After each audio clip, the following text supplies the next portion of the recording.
আসসালামু আলাইকুম রহমতুল্লাহ। আসসালামু আলাইকুম রহমতুল্লাহ। জি, আজকে এটা আমার দ্বিতীয় পর্ব হচ্ছে নন ফিট অফ ভার্বের। আমি আগে বলেছি, যারা আমার আগের ক্লাসগুলো করেন নাই, বিশেষ করে একটা মূল ক্লাস আছে আমার নন ফিট অফ ভার্ব বেসিক নোটগুলো, আমার সেখানে যে রুলসগুলো আলোচনা করা হয়েছে, জাস্ট রুলসগুলো লিখে একদম পড়ে ফেলেন, মুখস্থ করে ফেলবেন, তাহলে এটা খুব ইজি হবে। ওকে, এই কেউ কথা বলবেন না, এই কেউ কথা বলবেন না। Okay, grass is a vegetation dash, এখানে কি হতে পারে? Grass is a vegetation to consist বা consisting. Grass is a vegetation, একটা গাছপালার কথা বলা হয়েছে। ওকে, তাহলে এখানে আমরা জানি এটা একটা নাউনের কাজ করবে, আর এরপরে কখনোই দ্য গ্রাস, একটা ঘাস, ইজ এ ভেজিটেশন, ঘাস মানে ঘাসের কথা বলছে, কিছু ঘাস ফুল, হ্যাঁ। ভেজিটেশন এটাও একটা কিন্তু গাছপালা, ভেজিটেশন মানে গাছপালা। তার নাউনের পর কখনো টু যুক্ত ভার্ব হবে না। এক কথায় তোমার মনে হতে পারে স্যার নাউনের পর কি অ্যাডজেক্টিভ বসে? হ্যাঁ, নাউনের পরে অ্যাডজেক্টিভ বসে, নাউনের পূর্বে অ্যাডজেক্টিভ বসে। রুলসে বলা আছে নাউনের পরে এবং পূর্বে, নাউনের পরে এবং নাউনের পূর্বে দুই পাশে অ্যাডজেক্টিভ বসে। আর আইনজি যুক্ত যেটা ভার্ব থাকবে সেটা হবে প্রেজেন্ট পার্টিসিপল, আর ওই প্রেজেন্ট পার্টিসিপলকে অ্যাডজেক্টিভ বলা হয়। তাহলে ভার্ব, একটা নাউনের পর কখনোই মূলত টু যুক্ত ভার্ব হবে না, 100% অ্যাডজেক্টিভ টেবল অ্যাডজেক্টিভ, যেটা প্রেজেন্ট পার্টিসিপল। নন ফিট ভার্বের আবার বলে দিচ্ছি, নন ফিট ভার্বের জিরান্ট আছে। নন ফিট ভার্ব কি? জিরান্ট হয়, পার্টিসিপল হয়, প্রেজেন্ট পার্টিসিপল হয়, পাস্ট পার্টিসিপল হয়, আরেকটা হচ্ছে ইনফিনিটিভ, যেটাকে টু যুক্ত ভার্ব বলা হয়। তিনটার ব্যবহার। ওকে, এটা ক্লিয়ার করেন। The grass family contain some 9000 species. Okay, comma দিছি, নতুন করে সেন্টেন্স শুরু হইলো। কিন্তু আমরা জানি আইনযুক্ত ভার্ব যদি সেন্টেন্সের শুরুতে হয় তাহলে সেটা জিরান্ট হয়। আর এখানে আমাদের কি আছে? সেন্টেন্সের শুরু, তাহলে এখানে জিরান্ট হবে। জিরান্ট কোনটা? ইনক্লুডিং। টু ইনক্লুড কখনোই হবে না, জিরান্ট হবে। আর জিরান্ট কি? ইনক্লুডিং। ওকে, অর্থ ছাড়াই কিন্তু বলে দিচ্ছি, দেখেন খুব easily. No other plant family has been successful in, হ্যাঁ, অর্থ জানতেই হবে না, প্রিপোজিশনের পর ভার্বের সাথে আইনজি হয়, রাইট ফর্মে ভার্বে শিখেছিলাম। তাহলে আইনজি যুক্ত কোথায় ব্যবহার হয়? আইনযুক্ত ওয়ার্ড প্রিপোজিশনের পরে ব্যবহার হয়। টু কিন্তু প্রিপোজিশন, টুর পরে কিন্তু নয়। টু ব্যতীত সকল প্রিপোজিশনের পরে আইনযুক্ত ওয়ার্ড হয়, তাহলে প্লুরাইজিং হবে। ওকে, পড়েন। Most grasses have inconspicuous flower that are wind. That conjunction করছে, দ্যাট আর উইন্ড। উইন্ড মানে একটা বায়ু, উইন্ড হচ্ছে বায়ু, আর বায়ু হচ্ছে নাউন। নাউনের পর কিন্তু আমাদের জিরান কি প্রেজেন্ট পার্টিসিপল হওয়ার কথা। নাউনের পর পার্টিসিপল এক কথায় হয়, প্রেজেন্ট পার্টিসিপল হইতে পারে, পাস্ট পার্টিসিপল হইতে পারে। তাহলে এটা উইন্ড যেহেতু নাউনের, আপনার খেয়াল রাখতে হবে উইন্ড, দ্যাট আর উইন্ড। হ্যাঁ, কনজাংশনের পর যদি অক্সিলারি ভার্ব থাকে, এই অক্সিলারি ভার্বগুলো কিন্তু উনার না। আমি আবার আপনাদের বলে দিচ্ছি, একটা সেন্টেন্স বলি, মোস্ট গ্রাসেস সাবজেক্ট, তারপর হচ্ছে কি হ্যাভ, এটা হচ্ছে ভার্ব, তারপর আবার ভার্ব, এটা ফ্লোয়ার্স, ফ্লোয়ার্স একটা নাউন মানে ফুলগুলো, দ্যাট কনজাংশন, এই আটটা যে ব্যবহার হয়েছে কিন্তু দ্যাট একটা না, এই ফ্লোয়ার্সের জন্য আর হয়েছে ফ্লোয়ার্স, ফুলগুলো প্লুরাল, তার জন্য আর হয়েছে দ্যাট কনজাংশন। যার সেন্টেন্সকে মিলানোর জন্য কনজাংশন ইউজ করা হয়, হু ইউজ করা হয়। এই কনজাংশন বিষয়ে ক্লাস আছে, বুঝিয়েছিলাম, এটা তোমাদের অফলাইনে ক্লাস বোঝানো হয়েছে।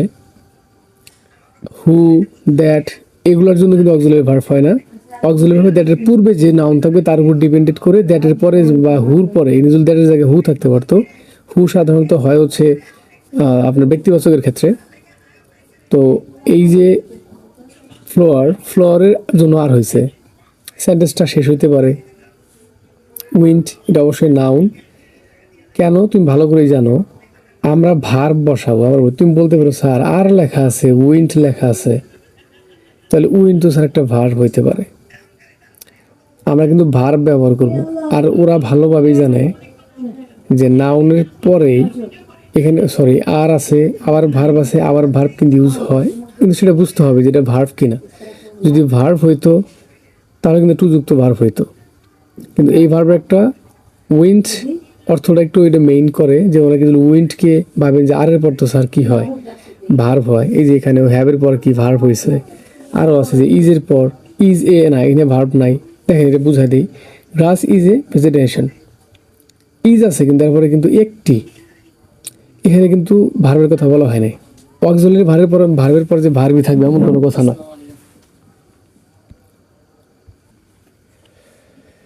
ওকে, কোথায় যেন ছিলাম, একজনের সাথে কথা বলতে ভুলে গেলাম। আচ্ছা ঠিক আছে, যা বুঝাই যে অক্সিলারি ভার্বের পরে যে একটা মেইন ভার্ব বা ভার্বের সাথে আইএনজি পার্টিসিপল আইন যেগুলো হবে এমন কোনো কথা নয়। ওকে, তাহলে এটা মনে রাখবা, ফ্লোয়ার্স একটা নাউন, দ্যাট এটার জন্য আর হয়েছে। এখন এই ক্ষেত্রে সেন্টেন্সটা শেষের ক্ষেত্রে এটা বলা হয়, যদি কখনো কনজাংশন দ্যাট হু এগুলো দেয় তাহলে কনফার্ম থাকো, তাদের উপরে যদি অক্সিলারি ভার্ব হয় তারপরে যে অংশটা থাকবে সেটা সাধারণত নাউনই থাকে। ওকে, কোনো সেন্টেন্সের মাঝে যদি কনজাংশন থাকে, কনজাংশনের পূর্বে যদি কোনো নাউন থাকে, নাউনের জন্য এই যে কনজাংশন তারপরে যে ভার্বটা হবে সেটা মূলত কনজাংশনের পূর্বের ভার্বে নাউনের উপর ডিপেন্ড করে ভার্বটা হয়। তারপর একটা নাউন থাকে, এই নাউনের পর জানি আমরা টু যুক্ত ভার্ব হয় না, অবশ্যই পার্টিসিপল হবে, হয়তো প্রেজেন্ট পার্টিসিপল বা পাস্ট পার্টিসিপল। এখানে যেহেতু পাস্ট পার্টিসিপল আছে তাই এটা হবে সার্টেন স্পিসিস আর কালটিভেট। ওকে, এখানে একটা অর্থবোধক আছে, সার্টেন বা স্পিসিস আর কালটিভেট, চাষাবাদের কথা বলতেছে এখানে, টু গ্রো বা গ্রোয়িং। তাহলে এখানে কি হবে আইডিয়া করো, কি বুঝে আসতেছে না? ভাবেন। ওকে, সার্টেন স্পিসিস আর কালটিভেট, এই জায়গায় কিন্তু তোমার মনে হইতে পারে যে স্যার এটা তো ওদের কি লেখছে এখানে, কালটিভেট ভার্ব আছে, কি আছে দেখেন তো স্পষ্ট, এটা কি লেখা আছে, সার্টেন স্পিসিস আর এর পর কিন্তু এটা কি লিখছে ভার্ব। এখন তুমি বলো না স্যার আপনি তো বলছেন যে অক্সিলারি ভার্বের পরে যে ভার্বই থাকবে এমন কোনো কথা নয়। স্যার সেটা কিন্তু আমি এখানে অংশ বুঝাইলাম, একটু ক্লাসটা রিভিশন করে আবার দেখে নিন, আশা করি বুঝতে পারবেন। কনজাংশন থাকলে পূর্বে নাউন থাকে, এই নাউনের উপর ভিত্তি করে ভার্ব হয়, তারপর আর নতুন করে ভার্ব থাকে না স্যার, সেটা নাউন হয়ে যায়। আবার এখানে অক্সিলারি ভার্ব আছে এই জায়গায় যে ভার্ব হবে এমন কোনো কথা না, এটাও বলে দিই যদি সেন্টেন্সটা শেষ হয়ে যায়। এই জন্য পুরো সেন্টেন্সটা পড়ো, দেখো সার্টেন স্পিসিস আর কালটিভেট লেখা আছে, পরে আবার ফুড লেখা আছে, ফুড কি খাদ্য না? তাহলে এটাও কি ভার্ব হইতে পারে? আমি জাস্ট তোমাকে বুঝাই এটা কি ভার্ব, আছে ভার্ব। এখন তুমি মনে করো না স্যার আপনি বলছেন আর এর পর বা অক্সিলারি ভার্বের পর ভার্বও থাকতে পারে, নাউনও থাকতে পারে। হ্যাঁ, কথাটা সত্য, অক্সিলারি ভার্বের পর যে ভার্বই থাকবে এমন কোনো কথা নয়। যদি এখানে নাউন থাকে তাহলে খেয়াল করো তো এখানে একটা কি আছে শেষ অংশে নাউন, তাহলে কি একাধারে দুটো নাউন থাকবে? কখনোই না। এটা যদি নাউন হয়, ধরো এটা কাল্টিভেট নাউন, আমি বুঝাই দিই এটা নাউন, তখন বলো স্যার তাহলে গ্রোয়িং নেন। হ্যাঁ, কাল্টিভেট যদি নাউন হয়, কাল্টিভেট যদি নাউন হয় তাহলে গ্রোয়িং হবে, কিন্তু আবারও বুঝাই এটা ধরো নাউন, তাহলে এটা কি হবে? গ্রোয়িং হবে, তারপর একটা কনজাংশন থাকতে হবে। বা এই যে কাল্টিভেট আছে, কাল্টিভেটের জন্য কি গ্রোয়িং না? তাহলে কাল্টিভেটের পরে অর্থাৎ এই গ্রোয়িংয়ের পূর্বে একটা কনজাংশন থাকতে হবে, আছে কি কনজাংশন? নাই। তাহলে কনফার্ম থাকো এটা ভার্ব, কেন? পরেরটাও কিন্তু ভার্ব। এই যে খেয়াল করো, এই যে নাউন কনজাংশন, এই যে আবার কি অক্সিলারি ভার্ব, এই যে আবার নাউন, পরে কি আছে আলাদা বিষয়। তাহলে আমি ফরম্যাটটা বুঝাই, ভার্ব তুমি খাতায় লেখো সাবজেক্ট, নাউন লেখো noun, conjunction, auxiliary verb, noun. Same এই ফ্লোরের মতো ভাবো, নাউনের পরে কি থাকার কথা একটা, তাহলে কনজাংশন থাকার কথা, যেমন ফ্লোরের পরে কি কনজাংশন, তাহলে কাল্টিভেট যদি নাউন হয় তারপরে কনজাংশন থাকার কথা না? আছে কি? নাই। কনফার্ম থাকো পাশাপাশি কখনো কি হয় না, নাউন থাকে না, এই জন্য কনজাংশন নাই। এটা একটা তো ফর্মুলা দেখাইলাম, এটা কাল্টিভেট যেহেতু নাউন কি ভার্ব, তাহলে এরপরে কি টু গ্রো হবে, ভার্বের পর একটা ভার্ব থেকে টু গ্রো হয়। এইটাকে কেন তুমি গ্রোয়িং করলা না একটু ক্লিয়ার করি। নাউনের পর একটা কনজাংশন থাকতে হবে, এখানে কি কনজাংশন আছে? দেখো আছে? নাই। তাহলে এটা কখনোই ভার্ব ইউজ করা যাবে না। আমি কি বুঝাইতে পারছি? কনফার্ম থেকে ওকে। তো আসলে ভার্বগুলো চেনে অনেক ইডি যুক্ত ভার্ব, অনেকগুলো ভার্ব আছে আমি তোমাদের শিখেছিলাম, স্ট্রং ভার্ব আর উইক ভার্ব। কাল্টিভেটেড। ওকে, তাহলে ভার্ব আছে।